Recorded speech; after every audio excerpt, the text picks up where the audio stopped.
محمد رحمۃ اللہ علیہ خوبصورت بڑے تھے، کچھ خوبصورت تھے، کچھ سونا، کچھ منہ دا مٹھا،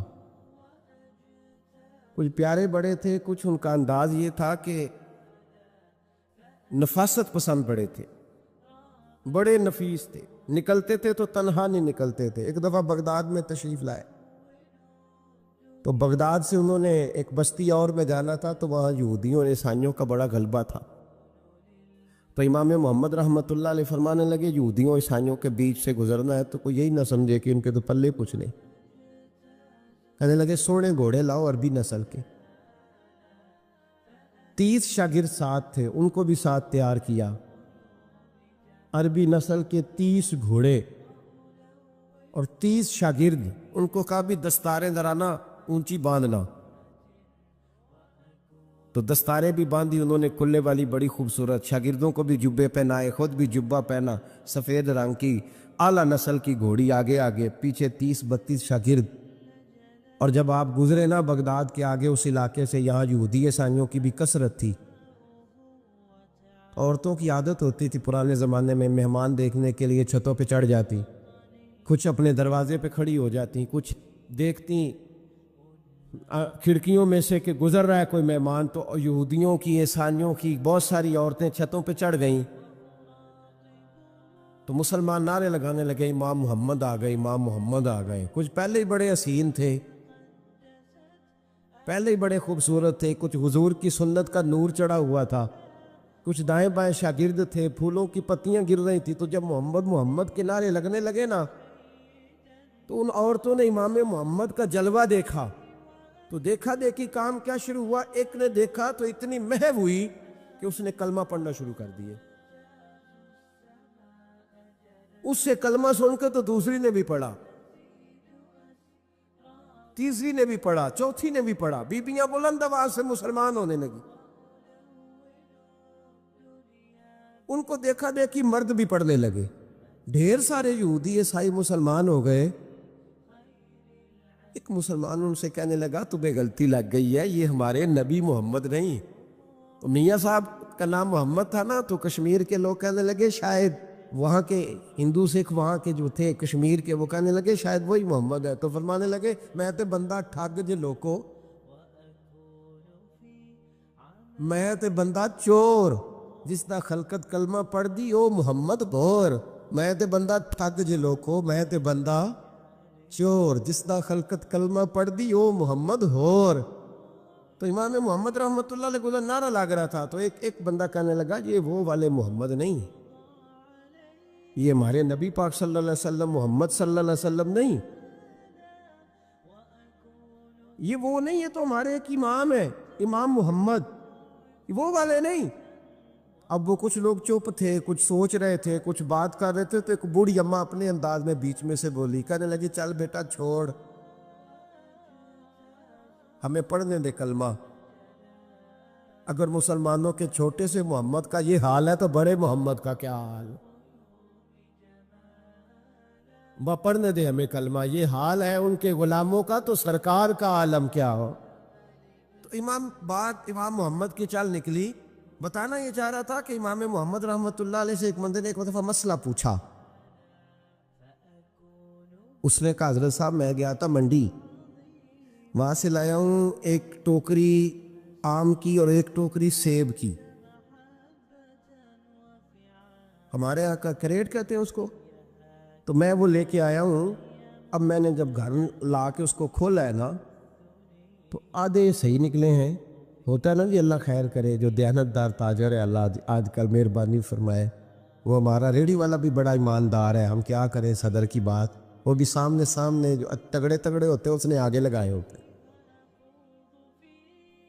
اور جو تھوڑے سے کمے ہوتے ہیں وہ اندر والی سائیڈ پہ دیوار کے اندر رکھے ہوتے ہیں۔ کیا کیا جائے، ہم کیا سیاستدانوں کی کرپشن کی بات کریں گے، یہاں تو معاملہ بڑا گڑبڑ ہے نیچے سے لے کر۔ تو کہا حضور میں نے وہ جو کھولی ہے نا پیٹی، وہ ٹوکری جب میں نے کھولی ہے تو اوپر تو آم اور سیب ٹھیک تھے، تو اندر گلے سڑے ہیں، تو اب میرے لیے حکم کیا ہے؟ تو آپ فرمانے لگے بھی مسئلہ شرعی ہے کہ رکھنے ہیں تو سارے رکھ، واپس کرنے ہیں تو سارے کار. یہ نہیں ہو سکتا کہ تو صحیح صحیح رکھ لے اور گلے سڑے. تو یہ مسئلہ امام محمد بتا کے تو رونے لگ گئے. تو بندہ کہنے لگا حضور مسئلہ بتایا ہے آپ نے تو فقہ کا ایک مسئلہ ہے سادہ سا کہ حضرت اب کیا کرنا ہے, تو رونے والی کون سی بات ہے. تو فرمانے لگے یہ تجھے مسئلہ بتا کے نا مجھے کچھ اور یاد آ گیا.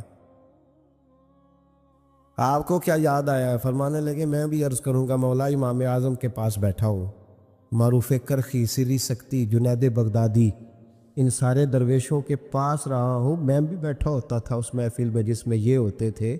اگر جنت میں بھیجنے ہیں تو سارے بھیج. یہ نہیں ہو سکتا کہ گلے سڑے ادھر پھینک دے اور اچھے اچھے اٹھا کے لے جائے. ہم سارے مصطفیٰ کا کلمہ پڑھنے والے, سب کو کہا یا ایھا الذین آمنو, ہم سب کا اکٹھا نام. ان لوگوں کی جو محبت ہے نا وہ فائدہ دے. خواجہ فرید الدین مسعود گنج شکر رحمۃ اللہ تعالیٰ علیہ کہنے لگے نظام تجھے آئے ہوئے بڑے دن ہو گئے, جا یار چکر لگایا. چکر لگایا. فرماتے میں پیدل گیا تو مجھے جانے میں کئی مہینے کئی ہفتے لگے. میں دلی پہنچا اور اپنے گھر کا نا ایک چکر لگایا اوپر سے. چکر لگا کے تو پھر پاک پتن کے رستے میں چل پڑا. کہتے ہیں واپس پہنچا تو حضرت بابا فرید صاحب رحمۃ اللہ علیہ نے دن گنے ہوئے تھے. کہنے لگے یار اتنے ٹائم میں تو واپس آیا ہے نا, اتنا ٹائم تو آنے جانے پہ لگتا ہے, کہ غریب نواز محسوس نہ فرمائیے گا. آپ نے کہا تھا چکر لگایا, تو حضور میں ایک چکر ہی لگایا ہے, پھر میں واپس آ گیا ہوں. بات ہی چکر کی ہوئی تھی. دیکھیں نا نبی پاک صلی اللہ علیہ وسلم نے فرمایا ابو ہریرہ کوئی کام بھی کیا کر یار, یہیں بیٹھا رہتا. عرض کی حضور صحیح ہے. اٹھے, سامنے ایک ستون تھا اس کے پیچھے سے ہو کے نا واپس آ گئے. تو حضور نے فرمایا گئے نہیں. کہ حضور نے آپ نے فرمایا تھا جایا آیا کر, گیا ہوں پر میرا دل ہی نہیں لگا. بھئی تو یہاں سے ہو کے واپس آ گیا, کہیں جانا تو تھا نا, یہیں سے ہو کے. تو ان لوگوں کے صالحین کی محبت کے رستے میں کوئی چیز رکاوٹ نہیں بنی. ہمارے ہاں چیزیں رکاوٹ بنتی ہیں. اپنے اولیاء اللہ سے, صوفیاء سے, بزرگان دین سے, رب کریم کے بندوں سے, داتا علی اجویری سے, خواجہ اجمیری سے, ان لوگوں سے پیار کریں. صالحین کی محبت دلوں میں پیدا کریں. صحابہ کا پیار دلوں میں پیدا کریں. اہل بیت نبوت کا پیار دلوں میں پیدا کریں. یار یہ حدیث جو ہے نا یہ امید کی کرن ہے, یہ روشنی کا مینار ہے. کہ میرے نبی پاک نے فرمایا جو جس سے پیار کرے گا قیامت میں اسی کے ساتھ رکھا جائے گا. یہ صحیح بخاری کی حدیث ہے, المرء مع من احبہ.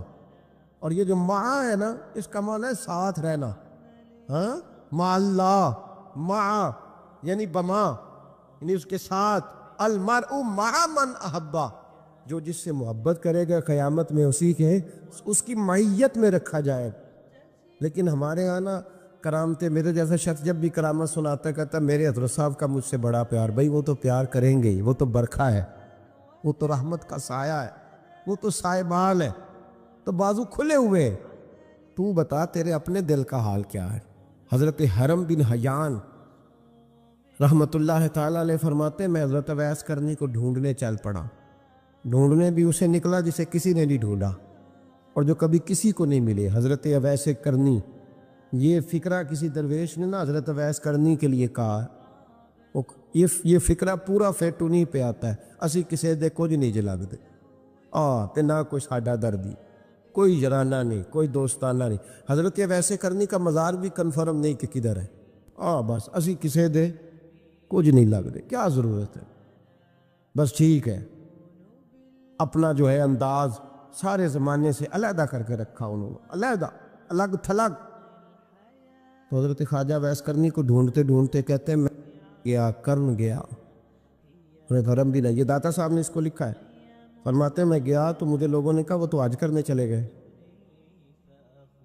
کہتے جب میں مکے گیا تو میں نے لوگوں سے پوچھا اویس کرنی آئے تھے؟ کہنے لگے ہم تو نہیں جانتے. یہ تو میرے جیسے لوگ ہوتے ہیں نا جن کی تصویریں زیادہ نکلتی ہیں, تو جن کی ویڈیو زیادہ ہوتی ہے تو لوگ زیادہ جاننے لگتے ہیں, ورنہ رب کریم کے بندے تو چھپے ہوئے, چکر میں پڑے ہی نہیں. کون اویس کرنی؟ تو انہوں نے کہا کہ حضرت اویس کرنی چہرے پر برس کے داغ ہیں، کمزور سا وجود ہے، داڑھی زیادہ گھنی نہیں،